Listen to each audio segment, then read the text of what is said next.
이슈 돋보기 시간입니다. 한국 맥도날드가 M&A 시장에 매물로 나왔습니다. 2016년 매각 무산 이후 6년 만인데요. 미래에셋증권을 자문사로 선정하고 사업을 양수할 파트너를 찾고 있다고 합니다. 이 버거 전국시대 승자는 누가 될지 오늘 한번 배종찬 소장님 모시고 이야기 나눠보겠습니다. 안녕하십니까? 안녕하십니까? 네, 맥도날드 지금 미국 본사가 100% 지분을 보유하고 있지 않습니까? 네. 6년 만에 갑자기 매물로 나온 이유가 있을까요? 우리 시장에 뭐 맥도날드가 굉장히 상징적일 거예요. 김생환 아나운서도 햄버거 네. 좋아하시죠? 햄버거 완전 좋아하죠. 저도 뭐 이게 바쁠 때 빠르게.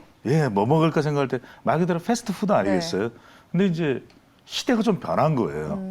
그러니까 매출은 계속 늘어나고 있는데 실제 가맹점 매출까지 합하면은 이건 뭐 1조가 넘을 정도거든요. 네. 근데 그럼에도 불구하고 이 맥도날드가 한국 시장에서 이걸 매각하는 이유는 뭐냐면 좀 햄버거 그러면은 우리가 기억나는 게 있을 거예요. 네. 뭐 햄버거 병 사태도 있었고, 뭐 불고기 패티에 문제가 있다. 맞아요. 위생 이야기도 나왔었고. 되게 오래전 일이죠. 그렇죠. 그리고 일하는 아르바이트생의 급여와 관련된 논란도 있었고, 최저임금 문제. 네. 그러다 보니까 정작 중요한 것은 기업에서 매출도 중요하지만 매출이 늘어난 것 이상으로 중요한 게 바로 수익성 아니겠습니까? 그쵸. 근데 영업이익이거든요. 영업 적자가 계속돼요. 그러다 보니까 또 이게 근본적으로 이 햄버거 시장이 굉장히 성장할 때는 또 잘 성장하고 주목을 받지만 또 투자자의 관점에서 볼 때는 계절적 요인도 있거든요. 그렇죠. 어떨 때는 또 이른바 우리 말대로 당기지가 않아요. 그럴 때는 또 햄버거 시장이 상당히 또 난감하고 또 어려움에 봉착할 수밖에 없고 그러다 보니까 또 매출 불확실성도 증대되고 네.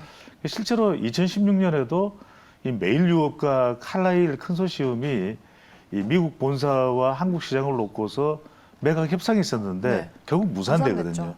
그것도 이제 가격이나 또는 매각 협상 가격이나 이런 것들이 맞지 않으니까. 그러니까 참 우리가 생각할 때는 햄버거 시장이 눈길을 끌기에는 참 좋은 시장인데 그쵸.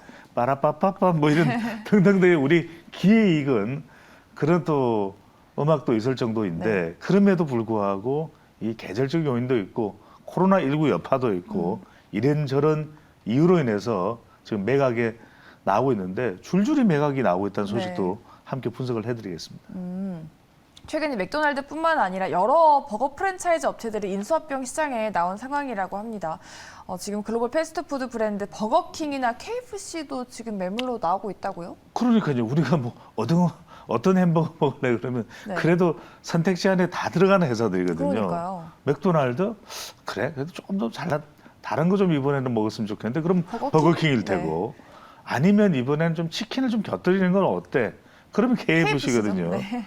그런데 꽤 괜찮을 것 같은 기업들인데 또 시장인데 KFC와 버거킹까지도 지금 매물로 나와 있는 상황입니다. 무슨 일일까요? 그러니까 이게 아까도 말씀드렸지 맥도날드와 크게 다르지 않은 거죠. 뭐 코로나 여파도 있겠지만 이것뿐만은 아닌 거죠.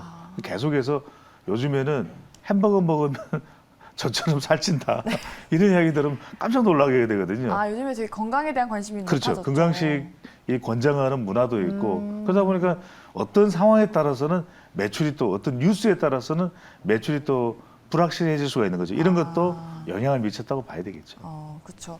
지금 글로벌 브랜드 말고도 나갔다시피 맘스터치가 또 국내 토종 버거 브랜드잖아요. 그렇죠. 지난달 코스닥 시장에서 자진 상장 폐지를 결정을 했었는데 하반기쯤에 시장에 다시 매물로 나오지 않을까 하는 전망도 있던데요. 그렇죠. 심지어는 국내 브랜드인 맘스터치까지도 이제는 K푸드 열풍을 타고 상당히 성장을 했었는데 대체로 이 햄버거 시장을 보면 우리 기업인 롯데리아도 있습니다. 그런데 롯데리아보다도 더 매장 수가 많은 기업 어딘지 아세요? 맘스터치인가요? 그렇죠. 그러니까 몰랐네요. 우리가 보면은 버스 정류소에서 이 프랜차이즈 패스트푸드를 많이 볼 수 있으면 매장 수가 많이 늘어났다 이렇게 생각할 수 있거든요. 그 바로 매장 수를 확인하게 되는 것이 저기도 맘스터치 여기도 맘스터치. 그러니까 말 그대로 매장 수까지도 롯데리아를 제치면서 더 많아졌는데 이게 이제 기업이라는 게 상장하다 보니까 재무제표를 다 공개해야 되잖아요. 그러니까 좀 본사 이익 위주로 이 가맹점 프랜차이즈 구조가 만들어져 있다. 이렇게 이제 가맹점주들이 발끈한 거죠. 도저히 못 참겠다.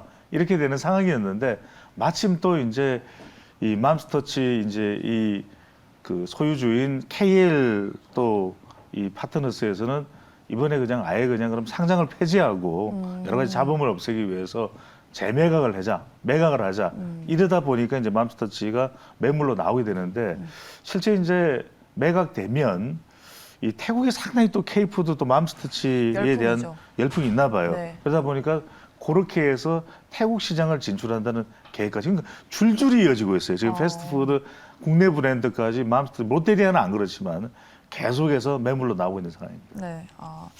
오랫동안 국내 햄버거 시장을 장악했던 업체들이 지금 새 주인을 이렇게 찾는 사이에 수제버거를 표방하는 글로벌 브랜드들이 지금 연달아서 국내 상륙을 준비하고 있습니다. 네. 쉑쉑버거가 좀 대표적인 것 같은데요. 그렇죠. 또 다른 수제버거들도 좀 많이 들어온다면서요? 그렇습니다. 쉐이크 쉑 같은 경우에는 이제 SPC 36 그러면은 우리가 잘 아는 뭐 베스킨라빈스도 있고 여러 파리바게뜨. 파리바게뜨도 네. 있고요.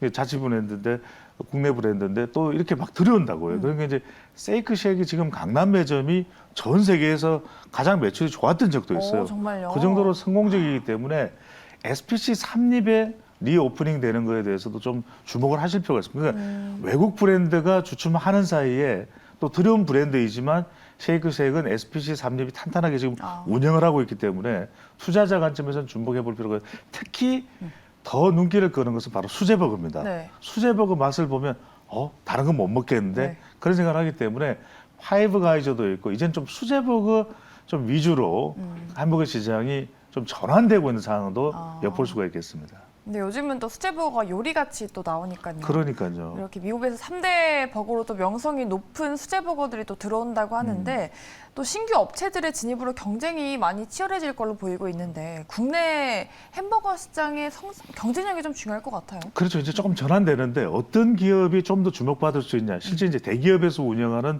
노브랜드 햄버거도 맛있어요. 네. 그러다 보니까 지금 아침부터 계속 배가 고픈데 다 드셔보셨군요, 예, 우리 지금 소장님.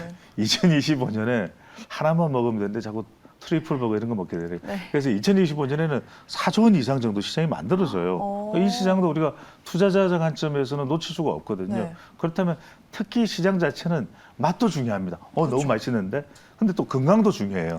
그러다 보니까 수제 버거식으로 만들어진 쪽으로 이제는 시장이 전환될 수밖에 없다. 그러니까 이제 대량 생산이 되더라도 이 맛이 수제 버거 같은데 이 건강에 대한 이 배려가 수제 버거와 맞먹는데 네. 정도가 되는 이런 투자자 또 기업들이 생기게 되거든요. 네. 이쪽에 조금 더 투자자들로서는 시장 변동성이 커지고 있기 때문에 주목을 해볼 필요가 있겠습니다.